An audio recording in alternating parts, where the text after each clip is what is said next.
कक्षा दशम विषय हिंदी पाठ्यक्रम पाठ नेताजी का चश्मा, जिसके रचनाकार हैं स्वयं प्रकाश जी। आइए इनके जीवन परिचय के बारे में जानते हैं। स्वयं प्रकाश का जन्म सन 1947 में इंदौर, मध्य प्रदेश में हुआ। मैकेनिकल इंजीनियरिंग की पढ़ाई करके एक औद्योगिक प्रतिष्ठान में नौकरी करने वाले स्वयं प्रकाश का बचपन और नौकरी का बड़ा हिस्सा राजस्थान में बीता। फिलहाल स्वैच्छिक सेवानिवृत्ति के बाद वे भोपाल में रहते हैं और वसुधा पत्रिका के संपादन से जुड़े हैं। 8वें दशक में उभरे स्वयं प्रकाश आज समकालीन कहानी के महत्वपूर्ण हस्ताक्षर हैं। उनके 13 कहानी संग्रह प्रकाशित हो चुके हैं, जिनमें सूरज कब निकलेगा, आएंगे अच्छे दिन भी, आदमी जात का आदमी और संधान उल्लेखनीय है। उनके बीच में विनय और ईंधन उपन्यास चर्चित रहे हैं। उन्हें पहल सम्मान, बनमाली पुरस्कार, राजस्थान साहित्य अकादमी पुरस्कार आदि पुरस्कारों से पुरस्कृत किया जा चुका है। मध्यम वर्गीय जीवन की कुशल चितेरे स्वयं प्रकाश की कहानियों में वर्ग शोषण के विरुद्ध चेतना है, तो हमारे सामाजिक जीवन में जाति, संप्रदाय और लिंग के आधार पर हो रहे भेदभाव के खिलाफ प्रतिकार का स्वर भी है। रोचक किस्सा गोई शैली में लिखी गई उनकी कहानियां हिंदी की वाचिक परंपरा को समृद्ध करती है। आइए पाठ के बारे में जानते हैं। चारों ओर सीमाओं से घिरे भूभाग का नाम ही देश नहीं होता। देश बनता है उसमें रहने वाले सभी नागरिकों, नदियों, पहाड़ों, पेड़ पौधों, वनस्पतियों, पशु पक्षियों से और इन सबसे प्रेम करने तथा इनकी समृद्धि के लिए प्रयास करने का नाम देशभक्ति है। नेताजी का चश्मा कहानी कैप्टन चश्मे वाले के माध्यम से देश के करोड़ों नागरिकों के योगदान को रेखांकित करती है, जो इस देश के निर्माण में अपने अपने तरीके से सहयोग करते हैं। कहानी ये कहती है कि बड़े ही नहीं, बच्चे भी इसमें शामिल हैं। आइए पाठ देखते हैं। नेताजी का चश्मा।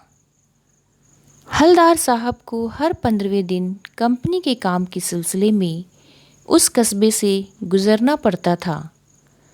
कस्बा बहुत बड़ा नहीं था जिसे पक्का मकान कहा जा सके, वैसे कुछ ही मकान, और जिसे बाजार कहा जा सके वैसा एक ही बाजार था। कस्बे में एक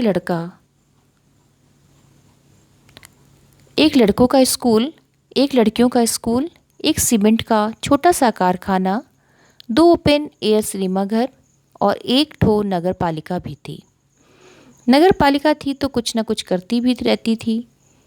कभी कोई सड़क पक्की करवा दी, कभी कुछ पेशाब घर बनवा दिए, कभी कबूतरों की छतरी बनवा दी, तो कभी कवि सम्मेलन करवा दिया।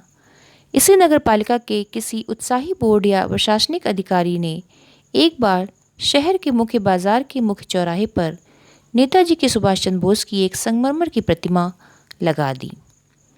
यह कहानी उसी प्रतिमा के बारे में है, बल्कि उसके भी एक छोटे से हिस्से के बारे में। पूरी बात तो अब पता नहीं, लेकिन लगता है कि देश के अच्छे मूर्तिकारों की जानकारी नहीं होने और अच्छी मूर्ति की लागत, अनुमान और उपलब्ध बजट से कहीं बहुत ज़्यादा होने के कारण काफ़ी समय ऊहापोह और चिट्ठी पत्री के बर्बाद हुआ होगा, और बोर्ड की शासनावधि समाप्त होने की घड़ियों में किसी स्थानीय कलाकार को ही अवसर देने का निर्णय किया होगा, और अंत में कस्बे के इकलौते हाई स्कूल के इकलौते ड्राइंग मास्टर, मान लीजिए मोतीलाल जी, को ही यह काम सौंप दिया गया होगा, जो महीने भर में मूर्ति बनाकर पटक देने पर विश्वास दिला रहे थे। जैसा कि कहा जा चुका है, मूर्ति संगमरमर की थी। टोपी की नोक से कोट के दूसरे बटन तक कोई 2 फुट ऊंची, जिसे कहते हैं बस्ट, बहुत सुंदर थी। नेताजी सुंदर लग रहे थे, कुछ कुछ मासूम और कमसिन। फौजी वर्दी में मूर्ति को देखते ही दिल्ली चलो और तुम मुझे खून दो वगैरह याद आने लगते थे। इस दृष्टि से ये सफल और सराहनीय प्रयास था। केवल एक चीज़ की कसर थी जो देखते ही खटकती थी। नेताजी की आंखों पर चश्मा नहीं था, यानी चश्मा तो था लेकिन संगमरमर का नहीं था। एक सामान्य और सचमुच के चश्मे का चौड़ा काला फ्रेम मूर्ति को पहना दिया गया था। हलदार साहब जब पहली बार इस कस्बे से गुजरे और चौराहे पर पान खाने रुके, तभी उन्होंने इसे लक्षित किया और उनके चेहरे पर एक कौतुक भरी मुस्कान फैल गई। वाह भाई, यह आइडिया भी ठीक है। मूर्ति पत्थर की लेकिन चश्मा रियल। जीप कस्बा छोड़कर आगे बढ़ गई। तब भी हलदार साहब इस मूर्ति के बारे में ही सोचते रहे और अंत में इस निष्कर्ष पर पहुंचे कि कुल मिलाकर कस्बे के नागरिकों का यह प्रयास सराहनीय ही कहा जाना चाहिए। महत्व मूर्ति के रंग, रूप या कद का नहीं, उस भावना का है, वरना तो देशभक्ति भी आजकल मजाक की चीज़ होती जा रही है। दूसरी बार जब हलदार साहब उधर से गुजरे तो उन्होंने मूर्ति में कुछ अंतर दिखाई दिया। ध्यान से देखा तो पाया कि चश्मा दूसरा है। पहले मोटे फ्रेम वाला चौकोर चश्मा था, अब तार के फ्रेम वाला गोल चश्मा है। हलदार साहब का कौतुक और बढ़ा। वाह भाई, क्या आइडिया है। मूर्ति कपड़े नहीं बदल सकती लेकिन चश्मा तो बदल ही सकती है। तीसरी बार फिर नया चश्मा था। हलदार साहब की आदत पड़ गई, हर बार कस्बे से गुजरते समय चौराहे पर रुकना, पान खाना और मूर्ति को ध्यान से देखना। एक बार जब कौतूहल दुर्दमनीय हो उठा तो पान वाले से ही पूछ लिया, क्यों भाई, क्या बात है? ये तुम्हारे नेताजी का चश्मा हर बार बदल कैसे जाता है? पान वाले के खुद के मुंह में पान ठुसा हुआ था। वह एक काला, मोटा और खुश मिजाज आदमी था। हलदार साहब का प्रश्न सुनकर वह आंखों ही आंखों में हंसा। उसकी तोन थिरकी। पीछे घूमकर उसने दुकान के नीचे पान थूका और अपनी लाल काली बत्ती से दिखाकर बोला, कैप्टन चश्मे वाला करता है। क्या करता है? हलदार साहब कुछ समझ नहीं पाए। चश्मा चेंज करता है, पान वालों ने समझाया। क्या मतलब? क्यों चेंज कर देता है? हलदार साहब अब भी नहीं समझ पाए। कोई गिराक आ गया समझो, उसको चौड़े चौखट चाहिए तो कैप्टन किधर से लाएगा, तो उसको मूर्ति वाला दे दिया, उधर दूसरा बिठा दिया। अब हलदार साहब को बात कुछ समझ में आई। एक चश्मे वाला है जिसका नाम है कैप्टन। उसे नेताजी की बगैर चश्मे वाली मूर्ति बुरी लगती है, बल्कि आहत करती है। मानो चश्मे के बगैर नेताजी को असुविधा हो रही हो, इसलिए वह अपनी छोटी सी दुकान में उपलब्ध गिने चुने फ्रेमों में से एक नेताजी की मूर्ति पर फिट कर देता है।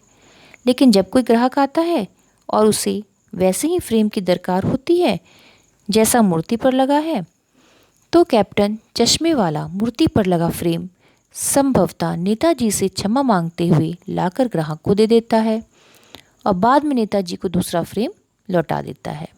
वाह भाई, खूब, क्या आइडिया है। लेकिन भाई, एक बात अभी भी समझ में नहीं आई। हलदार साहब ने पान वाले से फिर पूछा, नेताजी का ओरिजिनल चश्मा कहाँ गया? पान वाला दूसरा पान मुंह में ठूस चुका था। दोपहर का समय था, दुकान पर भीड़भाड़ अधिक नहीं थी, पर फिर आंखों ही आंखों में हंसा। उसकी तोंद थिरकी। कत्थे की डंडी फेंक पीछे मुड़कर उसने नीचे पीक थूकी और मुस्कुराता हुआ बोला, मास्टर बनाना भूल गया। पान वाले के लिए ये एक मज़ेदार बात थी, लेकिन हलदार साहब के लिए एक चकित और द्रवित करने वाली।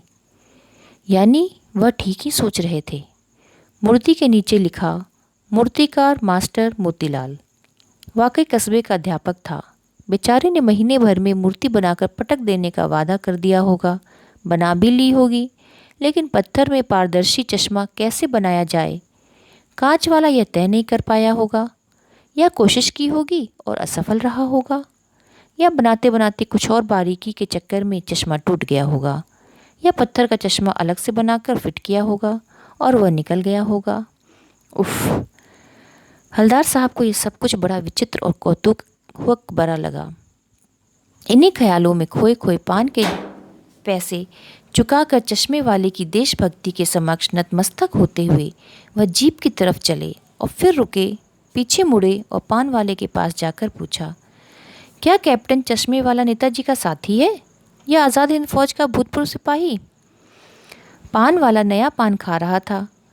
पान पकड़े अपने हाथों को मुंह से 1.5 इंच दूर रोककर उसने हलदार साहब को ध्यान से देखा, फिर अपनी लाल काली बत्ती से दिखाई और मुस्कुराकर बोला, नहीं साहब, वह लंगड़ा क्या जाएगा फौज में, पागल है पागल। वह देखो, वह आ रहा है, आप उसी से बात कर लो, फ़ोटो वोटो छपवा दो उसका कहीं। हलदार साहब को पान वाले द्वारा एक देशभक्त का इस तरह मजाक उड़ाया जाना अच्छा नहीं लगा। मुड़कर देखा तो अवाक रह गए। एक बेहद बूढ़ा मड़ियल सा लंगड़ा आदमी, सिर पर गांधी टोपी और आंखों पर काला चश्मा लगाए, एक हाथ में एक छोटी सी संदूकची और दूसरे हाथ में एक बांस पर टंगे बहुत से चश्मे लिए, अभी अभी एक गली से निकला था और अब एक बंद दुकान के सहारे अपना बांस टिका रहा था।